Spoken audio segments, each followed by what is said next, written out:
Welcome to Cross-Border Tax Talks, where we discuss the latest trends in international taxation, from U.S. tax reform to the latest geopolitical developments. I'm Doug McHoney, PwC's U.S. International Tax Services leader. You can follow me on Twitter at @ExporterTax. On this week's episode of Cross-Border Tax Talks, I'm excited to be joined by Craig Stronberg. Craig leads the macro capability for PwC Intelligence, where he spearheads a team of analysts that provides macroeconomic and geopolitical intelligence to key stakeholders. Craig, welcome to the podcast. Thank you. I'm actually really excited to be on this one, so thank you. All right. Well, as I've committed, we're not going to get into any specific tax regulations, but I may ask you to go a little slowly for me on some of the macroeconomic and geopolitical stuff, a little outside my area, but I'm very excited about this conversation, particularly given the few things that appear to be going on in the world, including at least what appears to be some resolution on a president of the next president of the United States. But before we dive into some of the macroeconomic and geopolitical things that we're seeing out there, was doing some research in anticipation of this podcast, and noted that you have an amazingly diverse resume and background. Compared to me, particularly, I've been with PwC for 21 years practicing international tax the entire time. But one of the things that I saw is that you had worked directly with Greek, Italian, Chinese, and British governments to protect the Olympic Games from 2004 to 2012.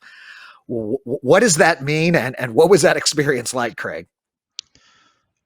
So there was a period of time when I actually had a full head of hair, and it was right before we started dealing with the Greeks. It was an unusual thing. So this is when I was in my first career, and I was part of the U.S. intelligence community. And at the time, so this is 2003, I was the head of Europe-Eurasia counterterrorism analysis at the Pentagon.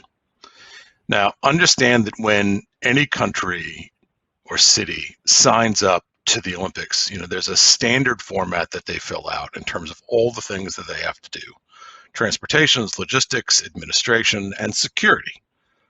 And part of the security package is you have to explain how will you protect the games, given that the games attract people from almost every country in the world, a lot of VIPs. What happened in 2003 is that this was the first Summer Games after 9/11. Greece was a relatively small country, and Athens a relatively small city. And in 2003, they came to see the director of the intelligence community and basically said, we could probably use a hand with this. Now, until this point, the U.S. intelligence community had always supported the U.S. Olympic team and the U.S. Olympic Committee, helping to protect them, but not the host. The host was always responsible. But we lent them a hand. We did training. We did some on-the-ground work with them. We helped them think about how to war game through the situation. And they ended up doing a great job. So a couple of weeks after Athens, I'm back at the office, and the Italians called. And the Italians said, we heard what you did in Athens. And, we're next. You're going to do that for us, right? And so we sort of got in this business of, and it wasn't just us, right? It was a lot of countries around the world that did it, of helping one another be more active in a high terrorist environment, prepare for the games. And it became sort of a subspecialty of a lot of us. And this may be a little bit teaser for later in the podcast, but does that still go on? Do you see the international cooperation? I assume that, well, obviously in the case of the pandemic and the Tokyo Games, certainly that didn't happen. But do you still see that kind of cooperation between the various intelligence communities in these kind of practical situations?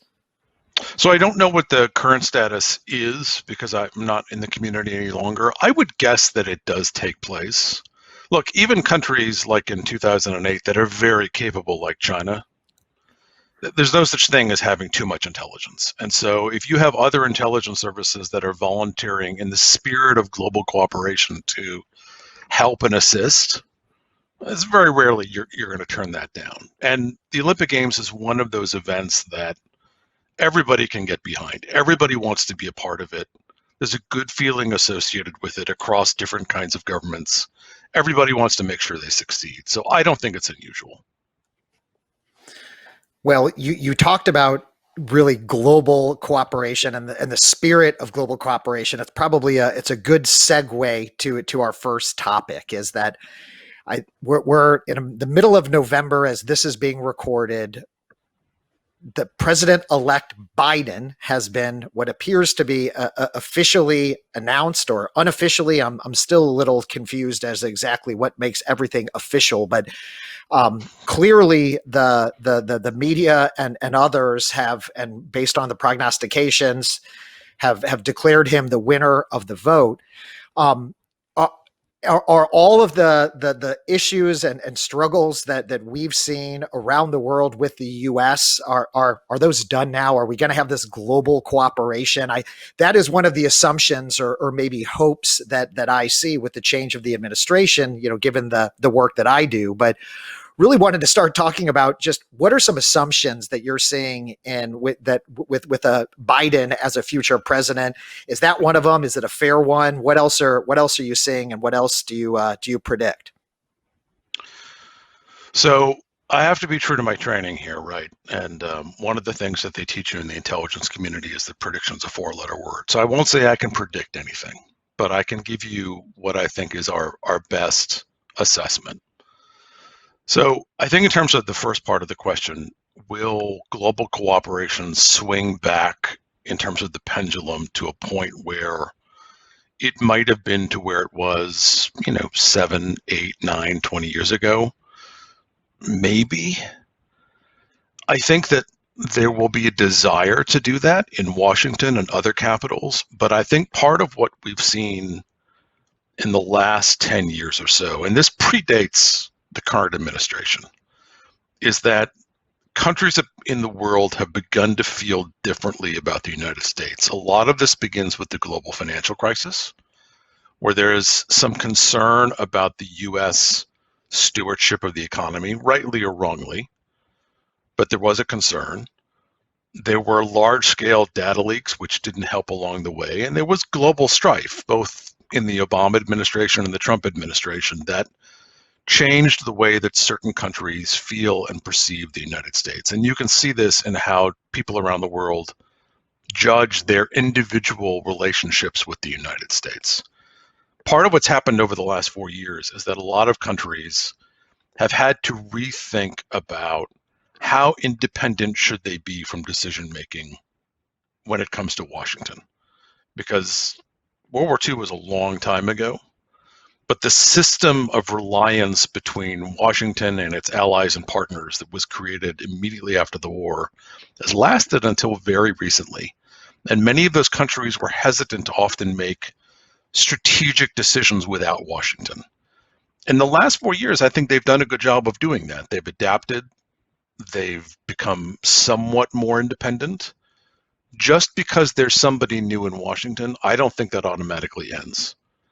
And I think we're going to have to see how that plays out. I think it's going to be hindered by the fact that the president-elect is a people person, and he would probably prefer to do diplomacy in person, and he's not going to be able to do that, right? He's not going to be able on January 21st jet off to Tokyo or Beijing or Mexico City or wherever it is. He's going to have to worry about his own health and the health of the other people around him and do diplomacy virtually, and that's probably not the way he wants it done. So I think that gets to the broader assumptions as well, because I think there may be some assumptions out there in the broader viewing population and listening population that when Biden takes over on the 20th of January, it begins a snap back to some previous political reality. And I don't think that assumption is necessarily safe. So for one thing, Biden's top two priorities are getting a control on COVID-19, thereby getting a control of the economy. Those two problems are intertwined and you can't pull them apart.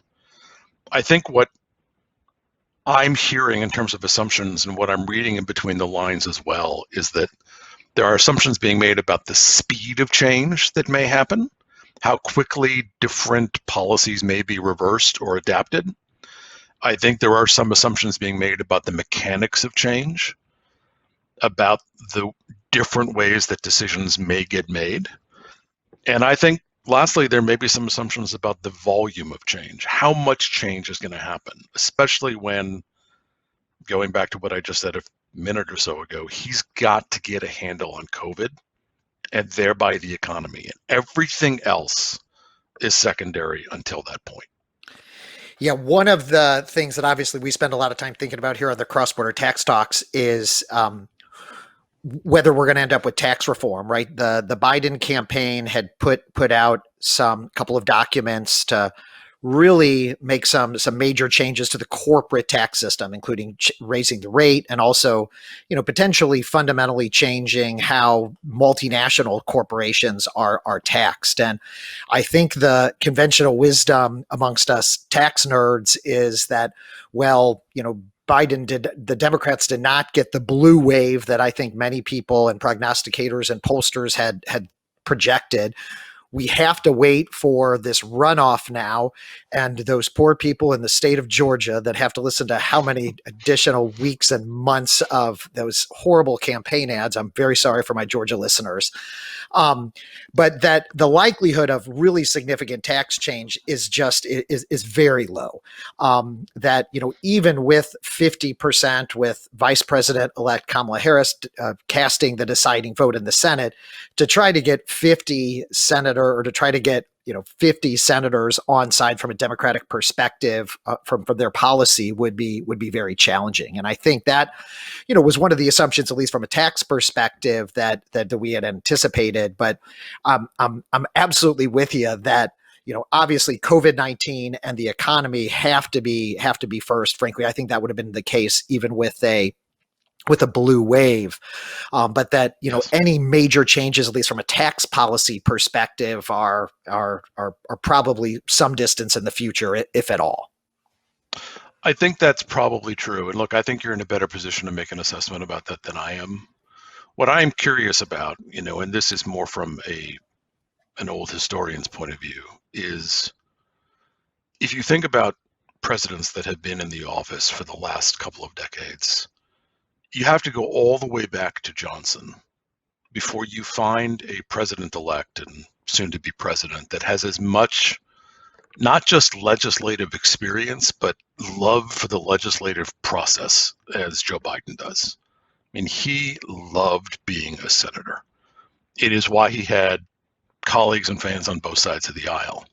It will be interesting to see if he is going to be able to translate that central core of his political belief into the way that he acts as president. If he does, he may surprise some of us, myself included, on some of what he's able to get done. But I think you're probably right in terms of being careful of expectations about tax.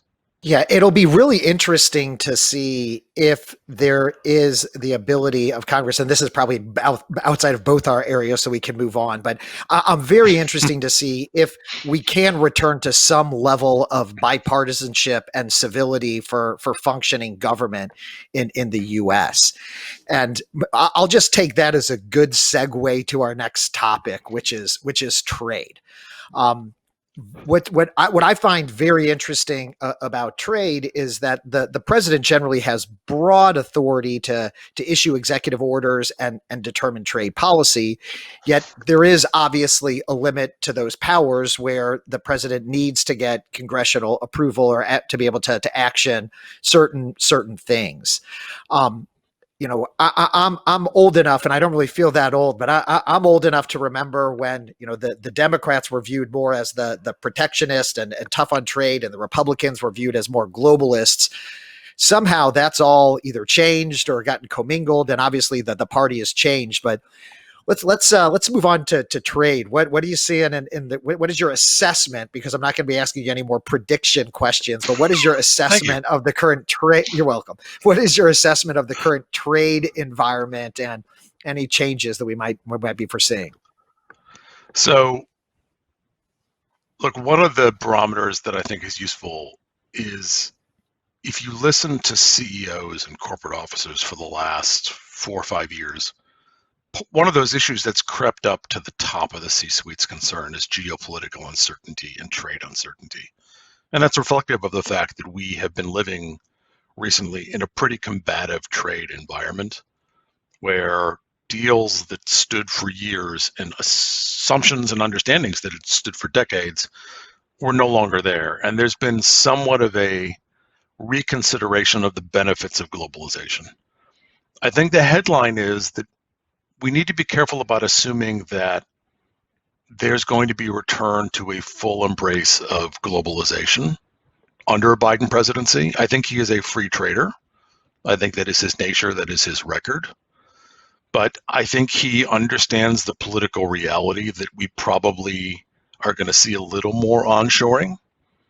Now, if you listen to what US companies and European companies, for what it's worth, are saying in China in particular, they have no plans to leave. Upwards of 85, 86% of US companies, according to the American Chamber of Commerce in China, do not want to leave. Because increasingly, a lot of them aren't there just to use China as their factory floor. They're there for China in China. They are there to produce goods for the Chinese market and the Chinese consumers. There was going to be, I think, a really severe decoupling risk if Trump had been reelected. I don't think that risk is completely off the table. Tensions between the US and China on trade are going to remain pretty high, but I think that risk has gone down considerably. I think what we're going to try and see, or what we will see, is the Biden administration attempting to get others in Asia to cooperate with the United States to encircle, I'm trying really hard not to use the word contain, to encircle China with some type of trade pact. Now, that may be the US rejoining what was the Trans-Pacific Partnership, which after we withdrew was picked up by the 11 members and is an effective pact that has been operating for the last couple of years. I'm not sure he's going to want to do that right away because, as you said, that's going to take some influence and some passage in Congress. He may not want to use that goodwill to try and get into a new TPP. But I think that there is an assumption, since we talked about assumptions, being made that we can somehow contain China economically. I think that is something I am very dubious of.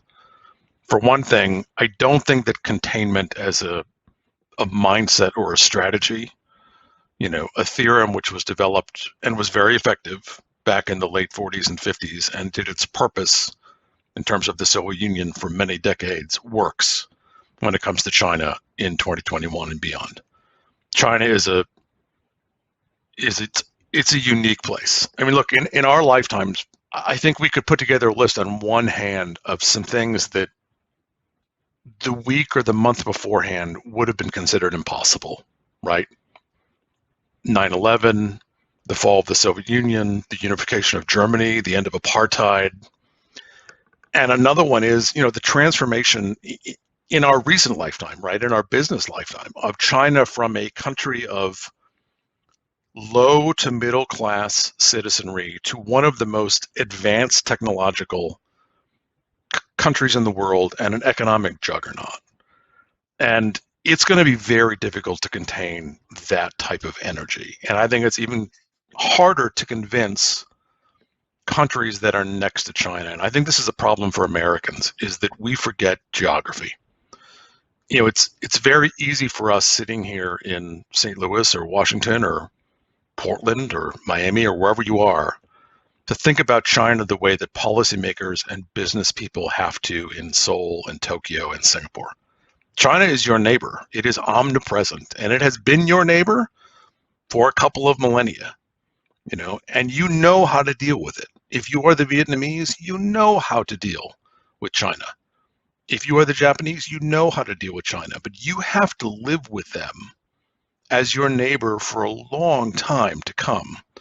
And so I think they're going to be really reticent and really careful in the truest sense of the word, in terms of just turning into a paradigm where they're going to be seen by the Chinese as being anti-China. So I think we'll try and do it. I'm not sure of its real success. So, Craig, let me ask a follow-up to that really combines kind of the U.S. trade policy as well as the tensions that we're seeing in China. One of the things that's been fascinating for me over the course of my career, and I have spent, Craig, a lot of time on retail and consumer product industry sectors. And it was fascinating to me early in my career when I just graduated law school in the late 90s, how companies were really looking to expand their supply chain footprints primarily throughout, particularly in China. And then I think we saw, and again, generally speaking, companies over the next decade plus, as we got through the 2000s, that, major multinationals wanted to start to diversify those supply chains beyond just China, right? I think one of the reasons was just significant expense, right? As the middle class increased, it just became more expensive to produce goods. And at the same time, a lot of those retail and consumer industry companies started to access the China market, right? And looked at that as, with a expanding middle class, just a huge opportunity for growth. I think, what I've seen during the Trump administration, and really over the last 4 years, is really business leaders starting to question, the strategy, both with respect to using China for manufacturing and with the supply chain, but also what I refer to as the demand chain, looking for at China as really the next huge opportunity as far as markets go. Do we, the other point that I wanted to make is, like, trying to change supply chains is a process that takes years, right? Like, these supply chains have been developed over decades, as I've explained.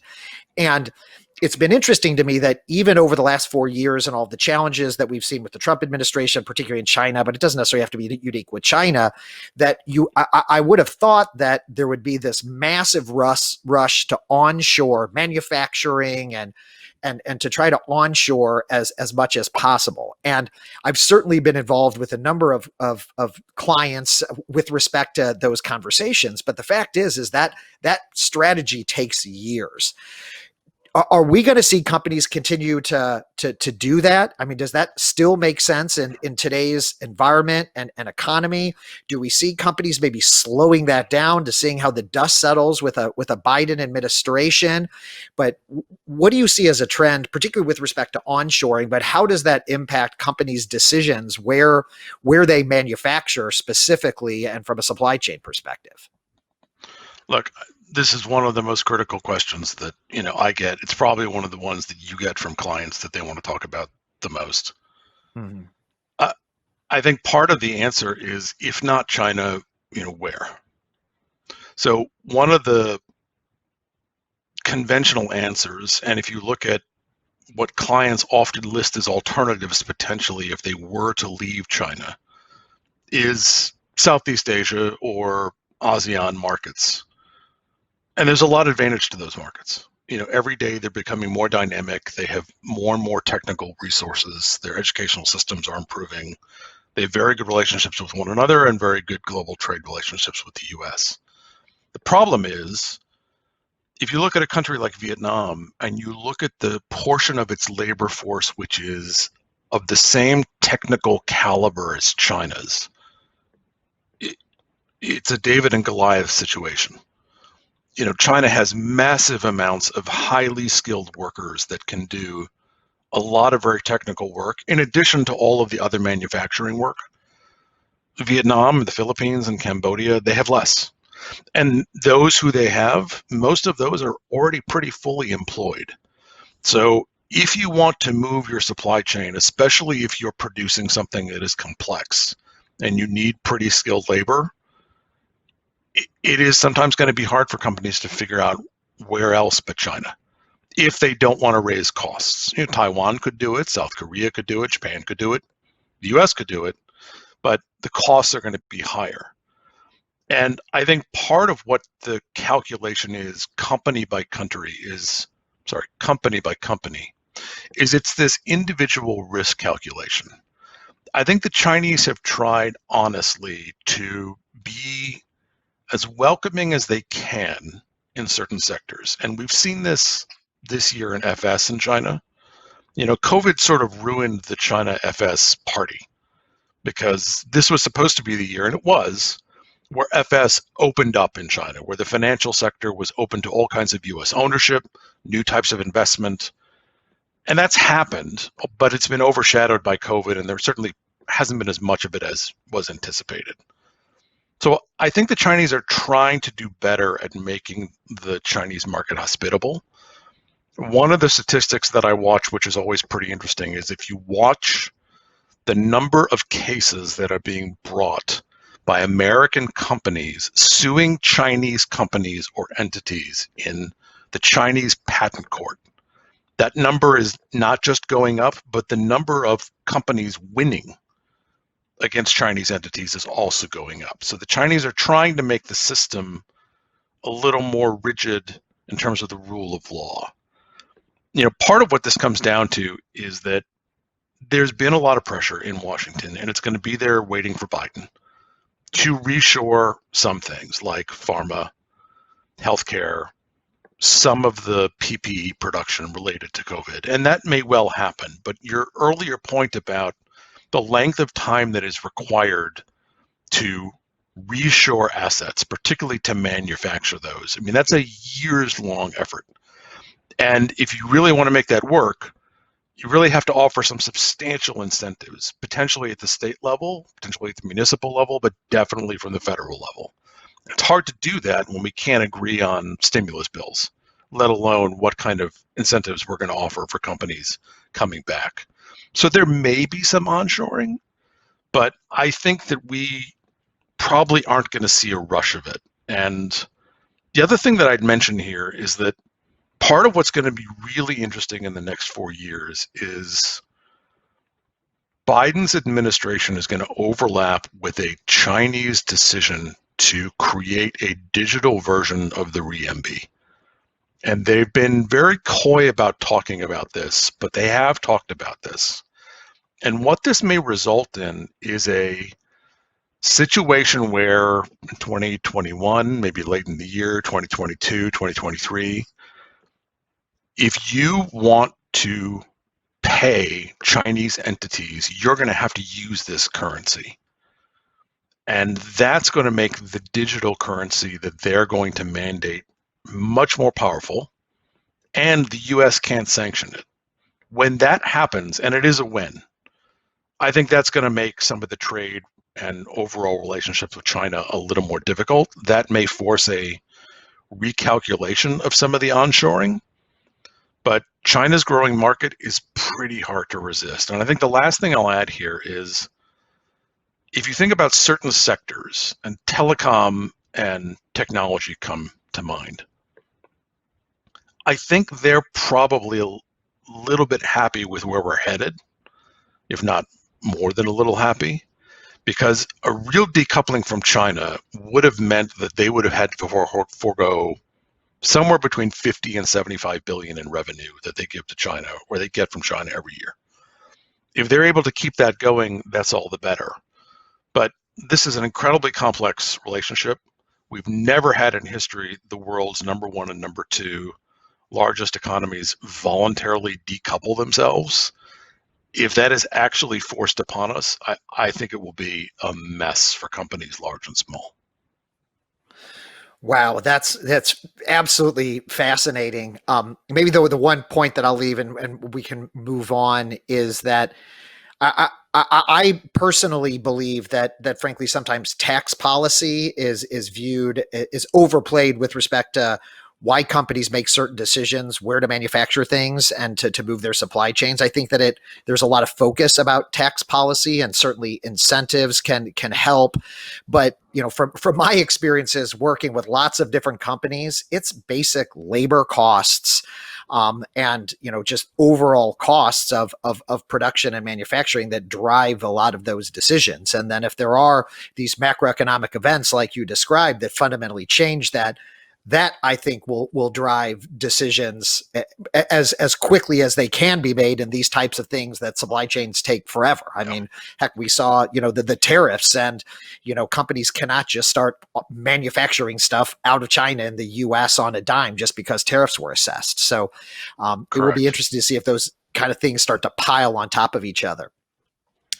All right, so let's move to maybe our last topic here. And one of the macroeconomic forces that I'm particularly concerned about is protectionism, right? I mean, I think, one of the things that I that has just been a driving force in my career has been globalization, right? It's just been fascinating to see big companies, small companies, supply chains, demand chains, just how even the tiniest companies now go global. And it's obviously fueled the whole cottage industry of a bunch of international tax accountants and lawyers that help people and their clients with these really, really complex issues. The obviously protectionism and anti-globalization is a fundamental threat to my business, to many of our listeners' businesses.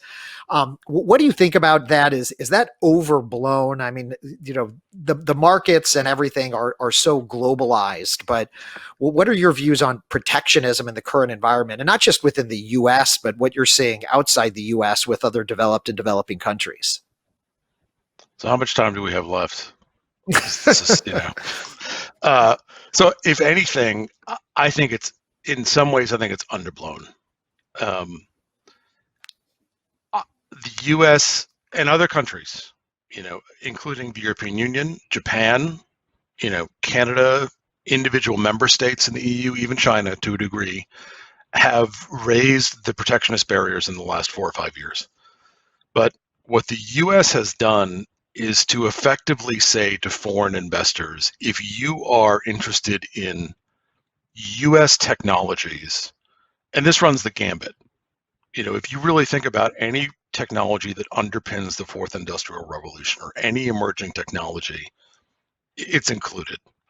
So any technology, any critical infrastructure, which is a very wide category, or anything that produces data on a large amount of Americans, if you want to invest in one of those 3 areas, you are going to get a very close review by protectionist regulators who have been strengthened by law, not executive order, but by law in the last few years.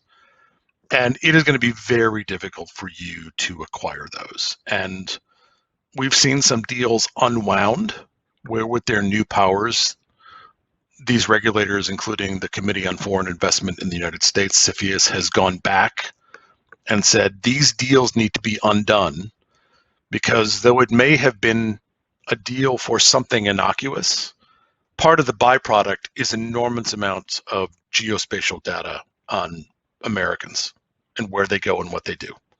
And that is now out of bounds. So protectionism has been on the rise. That is absolutely not going to reverse itself under President-elect Biden. Now, there have been some executive orders that the Trump administration has done, quite a few of them actually, that are protectionists, if you had to put a theme or a category on them. I think that the new administration is going to think very carefully before reversing a single one of those. They may, but I think what they would reverse would only be a handful. I think this is one of the places actually where the current administration gets less credit than it probably deserves for putting together a web. It's not always easy for outsiders to understand, of protectionist measures that are pretty robust, and they work. And I think the Biden administration is going to keep a lot of them either in play or try and make some of them into some other type of legislation.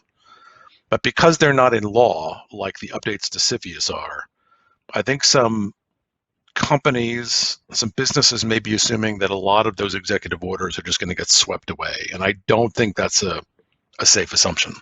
I think the other thing that everybody should be thinking about is that the US government traditionally has been reactive when it comes to protectionism.